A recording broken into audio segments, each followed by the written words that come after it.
Chapter 2 का topic study करेंगे, biological problem.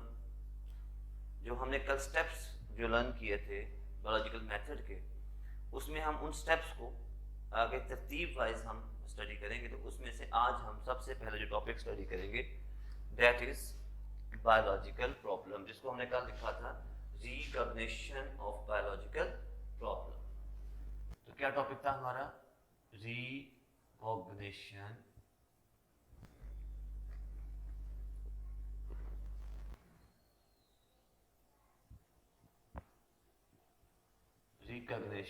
Of biological problem.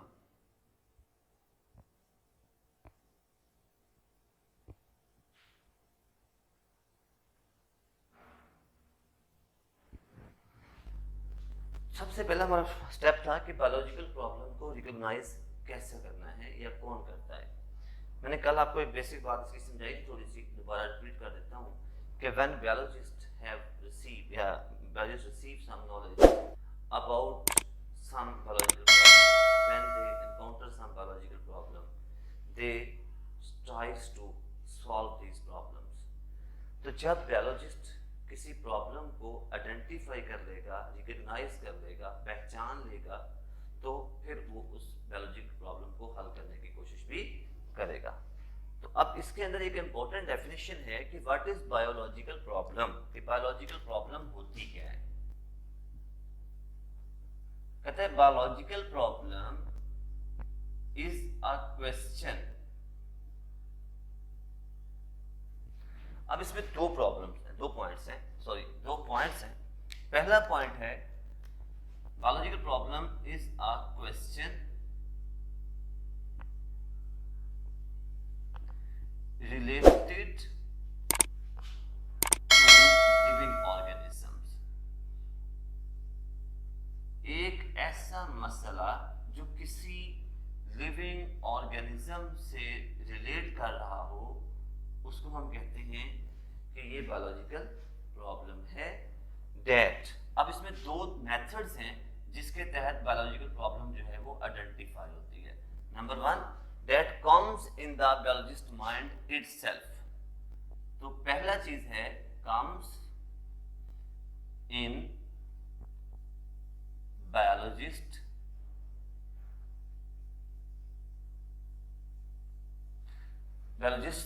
mind itself।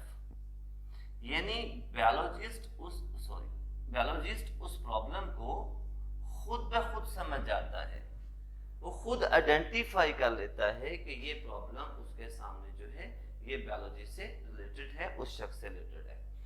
मिसाल के तौर पर मैंने कल एक एग्जांपल आपको पुट की थी कि अगर एक गली में पानी खड़ा है और दो लोग उसमें से गुजरते हैं, एक शख्स गाड़ी में, एक पैदल वाला वो है, वो आइडेंटिफाई करता है कि ये बायोलॉजिकल प्रॉब्लम है मेरे लिए, मुझे गुजरने में मुश्किल हो रही है, जबकि गाड़ी वाला उसको आइडेंटिफाई नहीं करता, वो कहता मेरे लिए कोई मसला नहीं है।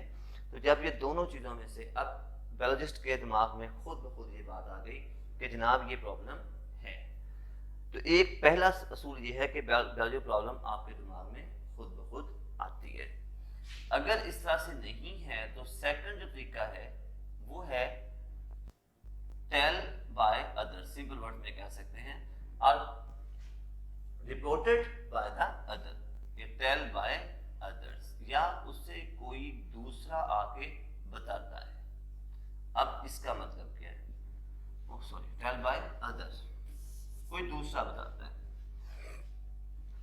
मतलब आप देखें, सपोज हमने कहा कि गाड़ी वाले को जब वो पानी में से गुजरा उससे लगा कि इसमें कोई प्रॉब्लम नहीं है उसके लिए, लेकिन सपोज उसके भाई, उसके बाबा ने उसे बताया कि ये गली में जो पानी खड़ा है, अगर इसमें मच्छर मॉस्किटो डेवलप हो गए तो बीमारी हमारे घर में भी आ सकती है, तो ये हमारे लिए भी प्रॉब्लम है। ऐसी प्रॉब्लम जो कोई दूसरा आके बताता है, तो ये तरीका है दूसरे ने बताई या खुद ब खुद माइंड में आई। तो biological problem is a question related to the living organism that comes in the biologist mind itself और टेल बाय द अदर।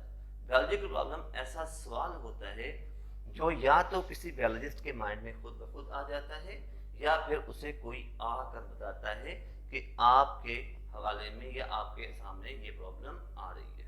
इसी तरह सपोज एक शख्स ने गाड़ी पार्क कर दी गली के अंदर, दूसरा गुजरने वाला वहां से अपनी गाड़ी गुजारना चाहता है लेकिन प्रॉब्लम हो रही है, वो उतरता है और आपके घर की बेल देता है और कहता है कि जनाब आपकी गाड़ी की वजह से मुझे गुजरना मुश्किल हो रहा है, तो ये पैथोलॉजिकल प्रॉब्लम भी लिविंग ऑर्गेनिज्म से रिलेट है और किसी दूसरे ने आके बताई है। इसी तरह किसी को फीवर हो गया और इलाके में फीवर फैल रहा है, अब पेशेंट आ रहे हैं डॉक्टर के पास और डॉक्टर सबको बता रहा है कि हमारे एरिया में ये फीवर फैल रहा है, काइंडली एहतियात करें, ये एहतियातें करें, ये भी बाय अदर्स है।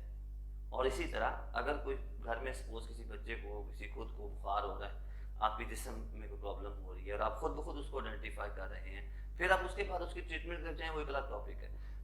दो कंसेप्ट होते हैं, या तो आपके माइंड में खुद ब खुद आता है या फिर कोई दूसरा आकर बता देता है।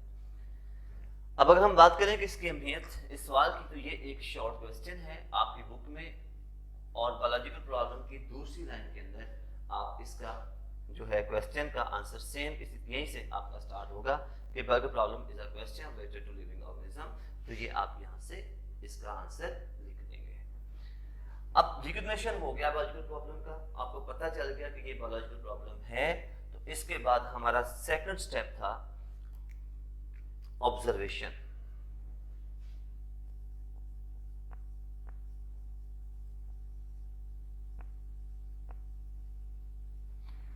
सबसे पहले याद रखें व्हाट इज ऑब्जर्वेशन। ऑब्जर्वेशन होती क्या है? एक्चुअली हम जब बुक के अंदर देखते हैं तो बाल का बच्चे इसको निशान लगा देते हैं कि observation that make by the five senses.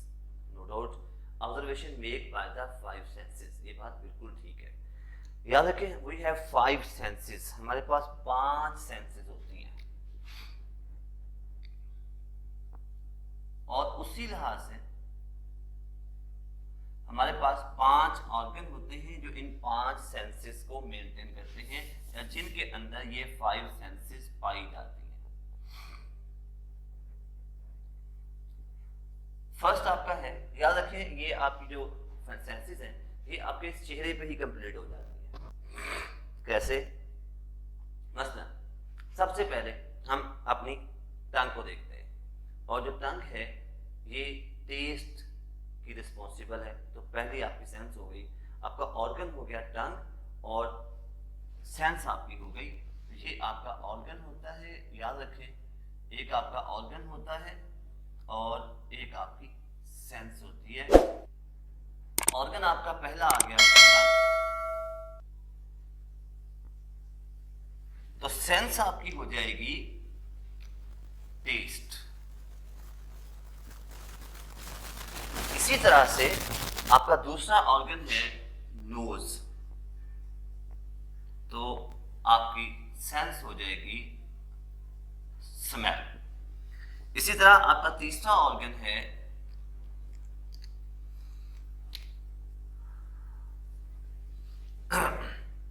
Eyes और आपकी सेंस हो जाएगी साइट या सी, देखना साइट, ये आपकी सेंस हो जाएगी। इसी तरह चौथी सेंस आपके पास आ जाएगी आपकी ईयर्स और आपकी सेंस हो जाएगी हियरिंग। और लास्ट में 5th नंबर पे आपकी लार्जेस्ट ऑर्गन आपका स्किन, जो पांव की नाखूनों से लेके सर के बालों तक फैला हुआ है, अपनी पूरी बॉडी को कवर अप किया हुआ है, और ये आपकी सेंस हो जाएगी टच। इन 5 सेंसेस की बेस पर आप अपनी ऑब्जर्वेशन करते हैं, चीज को देखकर, सूंघकर, महसूस करके, छू कर। मुख्तलिफ लोग, जैसे आप एक शख्स सपोज अल्लाह साहब की आंखें सलामत रखे नबीना है, लेकिन वो भी पैसे को अपने उंगलियों में छूता है, उसको टच करता है और सीख जाता है, समझ जाता है कि ये कौन सा नोट है या कौन कितने पैसे हैं। तो 5 ऑर्गन कौन कौन से हो गए बेटा आपके? 5 ऑर्गन आपके पास है, first tongue, second nose, third eyes, 4th ear और 5 स्किन। आप इसकी तरतीब ऊपर नीचे कर सकते हैं, कोई इशू नहीं है। और इसी तरह से उनसे रिलेटेड आपकी जो है वो सेंसेस हैं, तो टेस्ट है, उसके बाद हमने बात की स्मेल है, उसके बाद हमने बात की साइट या सी देखना, उसके बाद हमने बात की हेयरिंग सुनना, और उसके बाद हमने बात की टच, सॉरी मिस्टेक हो गई,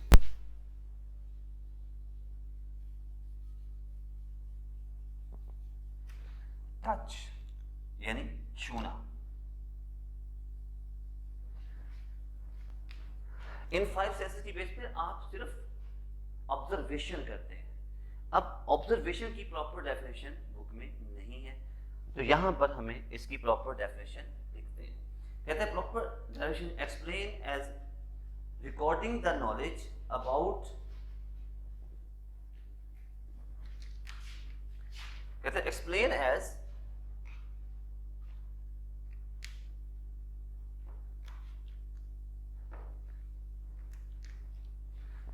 explain as knowledge, ये नोट कर लीजिएगा आप लोग भी kindly, explain the knowledge about a problem by 5 senses, about a problem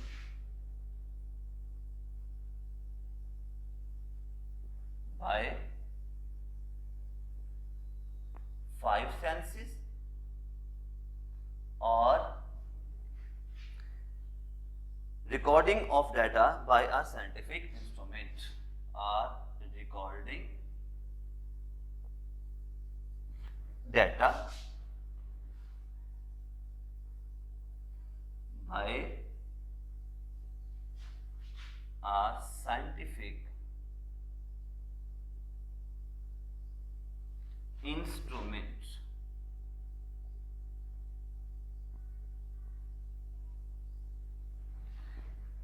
कहते हैं एक्सप्लेन एज नॉलेज, ऐसा knowledge about the problem by 5 senses, जो किसी बायोलॉजिकल प्रॉब्लम से रिलेटेड हो और जिसको हम अपनी 5 सेंसेस से सबसे पहले हासिल करें, और रिकॉर्डिंग डेटा या उसकी मालूमात रिकॉर्ड करें बाय अ साइंटिफिक इंस्ट्रूमेंट। मिसाल के तौर पर आपके पास कोई पैथोजन है, कोई बैक्टीरिया है, कोई वायरस है जिसने आपकी बॉडी में बुखार या कोई और डिजीज काज करती है, सिम्टम आपको मालूम है लेकिन कॉज नहीं आप देख रहे, कॉज आपको नजर नहीं आती।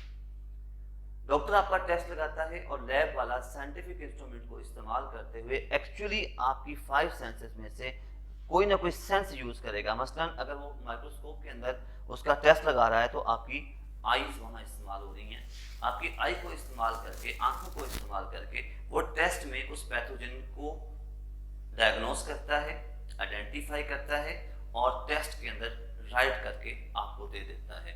इससे आपके डॉक्टर को बेनिफिट ये होता है कि वो आपके डिजीज को बड़ी आसानी से समझ जाता है और फिर वो उसके मुताबिक हल करने की कोशिश भी करेगा। दोबारा रिपीट कर रहा हूं, observation is explain as a knowledge about a problem by 5 senses, about a problem received bye,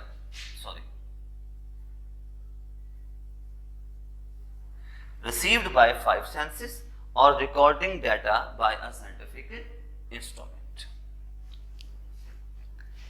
चलिए इससे आगे बात करते हैं। ऑब्जर्वेशन जो है देयर आर, अब सबसे पहले ये हमारी होगी कि हमने कैसे की है, उसके बाद हमने ये बता दिया ऑब्जर्वेशन क्या होती है। तो ऑब्जर्वेशन की हमारे पास जो टाइप्स हैं, तो there are 2 types of observation. Observation की हमारे पास 2 किस्में हैं। Number 1 qualitative observation,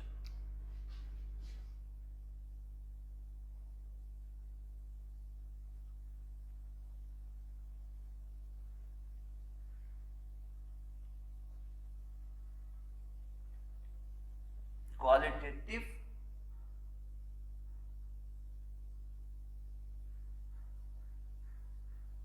observations,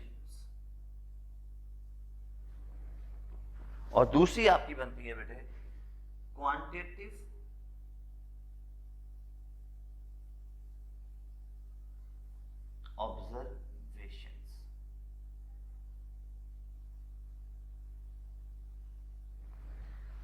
what is the difference between qualitative and quantitative observations? यहां पे याद रखिए दो सवाल बनते हैं। तो पहला सवाल है, यहां पर एक शॉर्ट क्वेश्चन आपको बुक में आता है, जो कि बुक में प्रॉपर मेंशन नहीं है ये भी, लेकिन बोर्ड में ये सवाल बहुत दफा आता है। Difference between qualitative and quantitative observation, इन दोनों का डिफरेंस। तो सबसे पहले हम जनरल बात करते हैं, क्वालिटेटिव ऑब्जर्वेशन क्या होती है? The observations which are related to the quality or presence of the substance or things।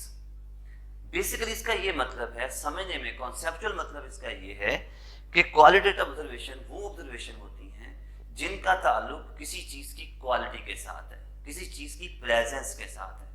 Which are present, जो मौजूद होती हैं, but not recorded in the term of number, लेकिन उनको टर्म ऑफ नंबर की बेस पर रिकॉर्ड नहीं किया जा सकता। फॉर एग्जाम्पल, मिसाल के तौर पर हम कहते हैं air is present in the room, हवा कमरे में मौजूद है। ओके, बिल्कुल हर बंदे को पता है हवा कमरे में मौजूद है, ऑक्सीजन मिल रही है, सांस आ रहा है कार्बन, और वो बंदा जिंदा है, मौजूद है। लेकिन ये नहीं कह सकते कि हाउ मच, कितनी, जब तक आप उसमें क्वांटिटी ऐड नहीं करेंगे तो वो आपकी क्वालिटेटिव है। Water is present in the glass, पानी ग्लास में मौजूद है, क्वालिटेटिव।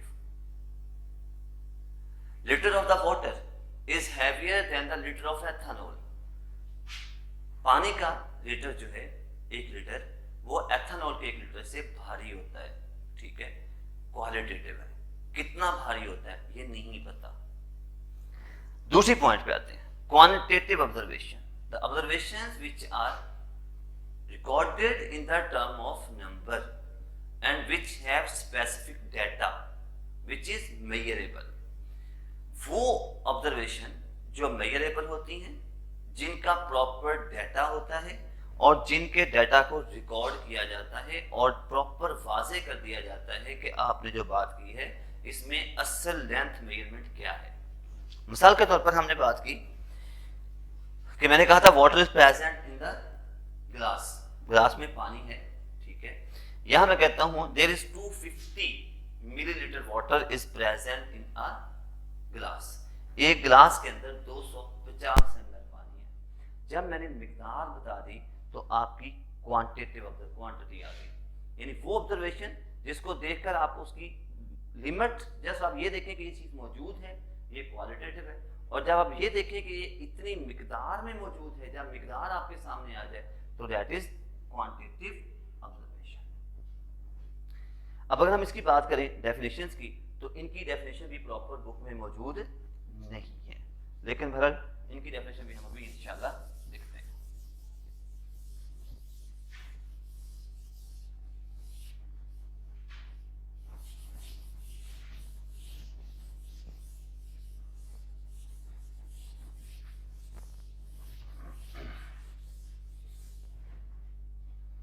लास्ट में स्किन थी, चले मैं लिख लेता हूं दोबारा।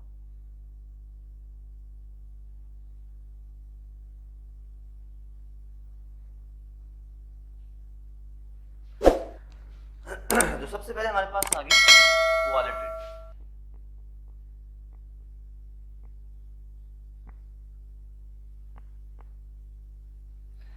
क्वालिटेटिव ऑब्जर्वेशंस, याद रखिएगा स्टूडेंट्स, इसकी प्रॉपर डेफिनेशन बुक में नहीं है, इसलिए मैं अक्सर बाहर से राइट करता हूँ, बाकी आपकी मर्जी है, आप इसको कहीं से भी राइट कर सकते हैं। The observations which are made with the 5 senses, which are made with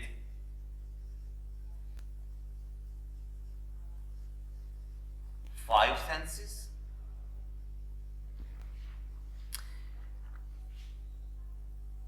on the base of quality,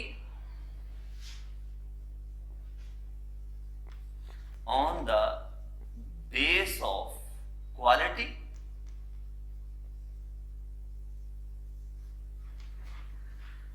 और property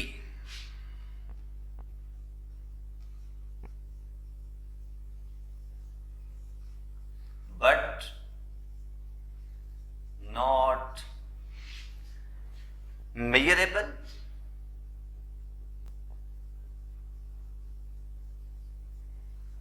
but not measurable and cannot be recorded and cannot be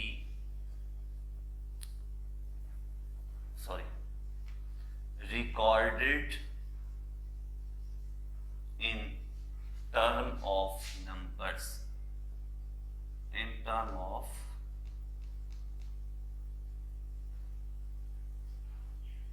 numbers।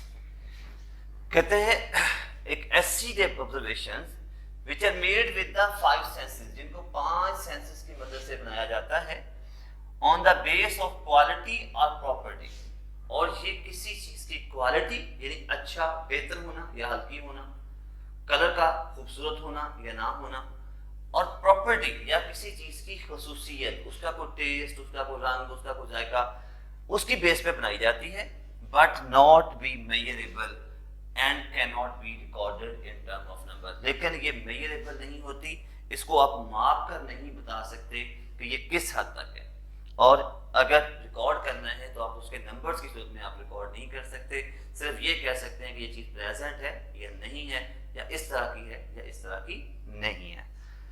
इसकी एग्जांपल बात कर बच्चों को समझाने के लिए मैं बड़ी सिंपल से देता होता हूँ कि आप ये बताएं कि आपको अपनी वालदा से प्यार है, यस, तो मैं कहता हूँ निकाल के दिखाओ 1 kg 2 kg कितना है, तो बहुत सिंपल सा आंसर है सर सॉरी, ये दिखाया नहीं जा सकता। तो ऐसी चीज क्वालिटेटिव है, ये क्वालिटी है आपकी कि आपकी कितनी मोहब्बत है। सो सेकंड आपके पास आती है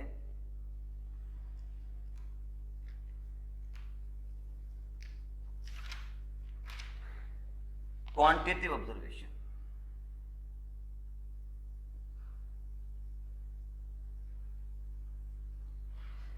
इसमें बाकी सारा कुछ सेम रहेगा तकरीबन। कहते हैं which are made with the 5 senses, same इसी को नोट कर लें, which are made with the 5 senses और by the scientific instrument and are, और एंड पे आप इसकी जो है वो आपका आ जाएगा एंड, यहां से विद द 5 सेंसेस और बाय अ साइंटिफिक इंस्ट्रूमेंट और बाय अ साइंटिफिक इंस्ट्रूमेंट, जो या तो खुद 5 सेंसेस से बनाई जाती है या उन 5 सेंसेस की मजीद मदद किसी साइंटिफिक इंस्ट्रूमेंट से की जाती है, और by a scientific instrument and are, अब ये होगी असल बात शुरू, एंड आर इनवेरिएबल,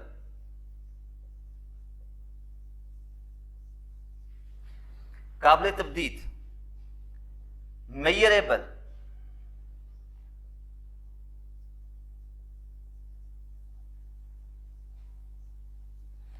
जिसको मापा जा सके, जिसको मेजर किया जा सके, एंड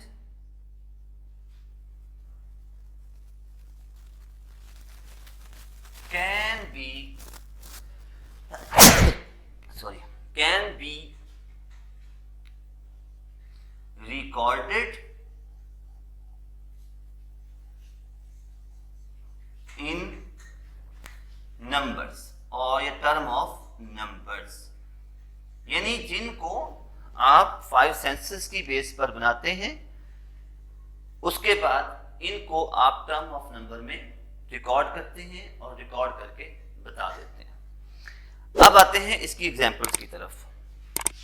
लेकिन इससे पहले एक और शॉर्ट क्वेश्चन है जो कि आपकी बुक में, और याद रखिएगा एग्जाम्पल जो इसकी है वो दोनों सवालों के लिए फॉर बोथ सेम होती है, सेम एग्जाम्पल आपने देनी है। 2 क्वेश्चन हैं, एक आपके पास है डिफरेंस बिटवीन, हमने सॉरी ये तो पहला सवाल था, मैंने यहाँ पे मेंशन नहीं किया, तो ये इसका सवाल अलग था और इसका सवाल अलग था, ये मैंने आपको नोट कराया था यहाँ पे डिफरेंस का जो सवाल था। तो डिफरेंस के अंदर भी और इसी तरह से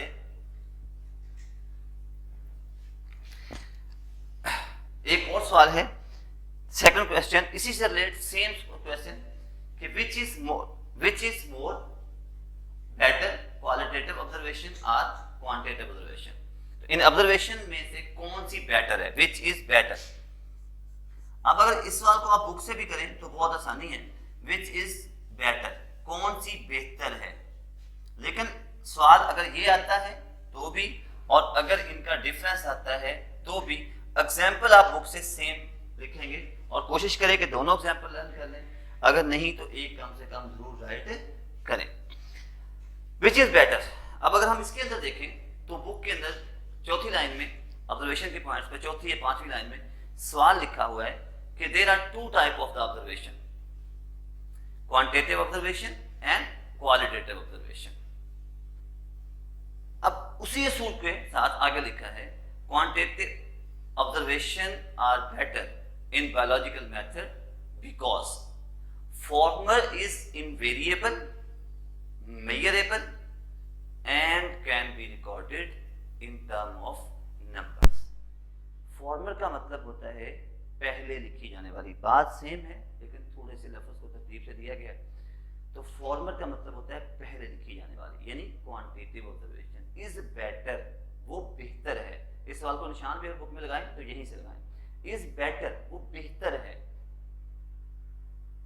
बिकॉज, क्योंकि इट इज मेजरेबल, ये मेजर की जा सकती है, इसको मापा जा सकता है, तोला जा सकता है।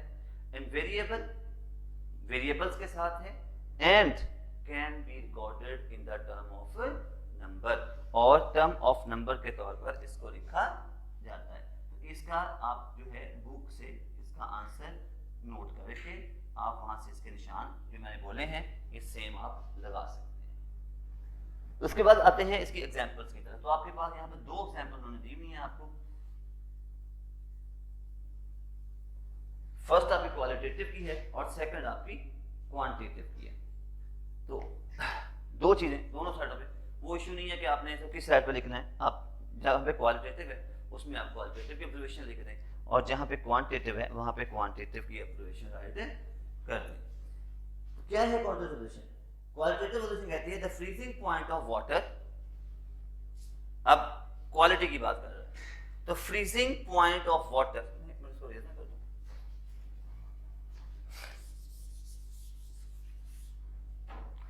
हम नोट कर देते हैं यहाँ पे। सपोज ये है क्वालिटेटिव और ये है क्वांटिटेटिव।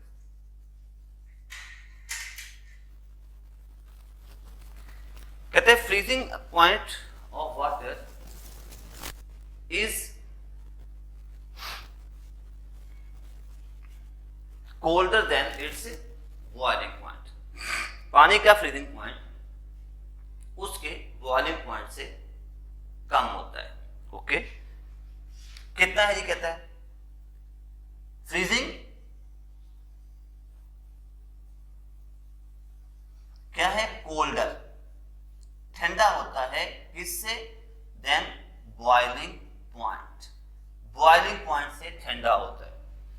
बिल्कुल ठीक है, बात भी ठीक है, लेकिन यहां कोई मिकदार बयान नहीं की गई।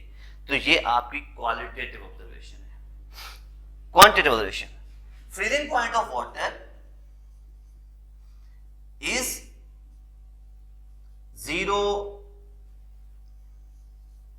Degree Celsius and boiling point is 100 degree Celsius. यहां पे आप देखिए नंबर्स आ गए आपके पास, प्रॉपर मेजर हो गया कि फ्रीजिंग पॉइंट उसका 0 डिग्री सेल्सियस है और बॉइलिंग पॉइंट उसका 100 डिग्री सेल्सियस है। इसने दूसरी एग्जांपल आपको दी है, litre of water is heavier. Litre of water क्या है? Heavier than ethanol. पानी का 1 लीटर एथेनॉल के 1 लीटर से भारी होता है, उसका मैस ज्यादा होता है। ये आपकी क्वालिटेटिव ऑब्जर्वेशन है। कहते litre of water is 1000 gram while ethanol is 789 ग्राम। अब यहां पे वो प्रॉपर डाटा आ गया कि पानी का 1 लीटर जो है वो 1000 ग्राम का होता है, जबकि एथेनॉल का 1 लीटर जो है वो 789 ग्राम का होता है। अब यहां तक अगर हम बात करें तो हमने यहां तक 3 इंपॉर्टेंट बल्कि 4 शॉर्ट क्वेश्चन अब तक हमने स्टडी किए। 4 शॉर्ट क्वेश्चंस में से अगर हम यहां राइट भी करना चाहें तो हमारे सामने जो डाटा आता है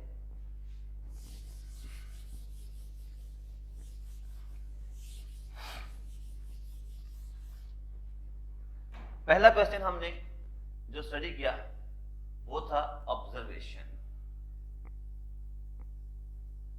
की डेफिनेशन। तो what do you know about the observation, define the observation. दोनों सवालों में एक ही आंसर आएगा, what do you know about observation और द डिफाइन ऑब्जर्वेशन। ऑब्जर्वेशन को डिफाइन कीजिए। ओके, क्वेश्चन नंबर 2 हमने स्टडी किया व्हाट इज बायोलॉजिकल प्रॉब्लम। तो हमने बायोलॉजिकल प्रॉब्लम का शॉर्ट क्वेश्चन स्टडी कर लिया। इसको भी उसी तरह से किसी भी अंदाज में दिया जा सकता है।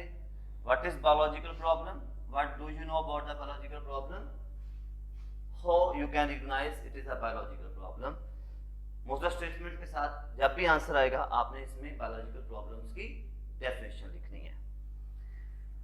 उसके बाद आपके पास आएगा राइट या दूसरा सवाल आएगा define different types of observations. इस सूरत में आपको मैंने जो डेफिनेशन लिखवाई है आपने दोनों के डिफरेंस को प्रॉपर लिखना है। कोशिश किया करें जब डिफरेंस लिखें तो दरमियान में लाइन लगा दें, एक साइड पे क्वालिटेटिव एक साइड पे क्वांटिटेटिव।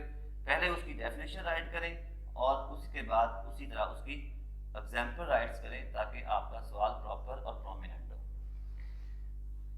चौथा सवाल आपने हम पढ़ा कि which is better in qualitative और बेटर इन ऑब्जर्वेशन। शॉर्ट सा लिख रहा हूं, ऑब्जर्वेशंस के अंदर जो उसकी टाइप्स हैं उनमें कौन सी बेहतर है, इसका निशान आप बुक से लगाएंगे। फिर quantitative observations are better in biological method because former is invariable measurable and can be recorded in the term of numbers. उसके बाद हमने एक कॉमन बात की थी कि एग्जांपल्स जो हैं वो आपने इन दोनों सवालों में यानी क्वेश्चन नंबर 3 और 4 इन दोनों सवालों की एग्जांपल कॉमन देनी है। मतलब चाहे आप बुक से लर्न करें वेरिएबल्स वाला और चाहे आप इसको दूसरे याद करें, दोनों सूत्रों में एग्जाम्पल आप यही कोड करेंगे, ये ज्यादा बेहतर तरीका है। ठीक है स्टूडेंट्स, उम्मीद है इंशाल्लाह आपको ये लेक्चर काफी मैंने कोशिश की है तरह से समझाने की। अगर फिर भी कोई प्रॉब्लम्स हो तो आप कमेंट बॉक्स में मुझसे डिस्कस कर सकते हैं। और अगर आपने अभी तक मेरा चैनल सब्सक्राइब नहीं किया तो मैं कोशिश करूंगा कि आप मेरे चैनल को सब्सक्राइब कीजिए ताकि आपको रिसेंट इन्फॉर्मेशन हासिल हो सके। बहुत शुक्रिया।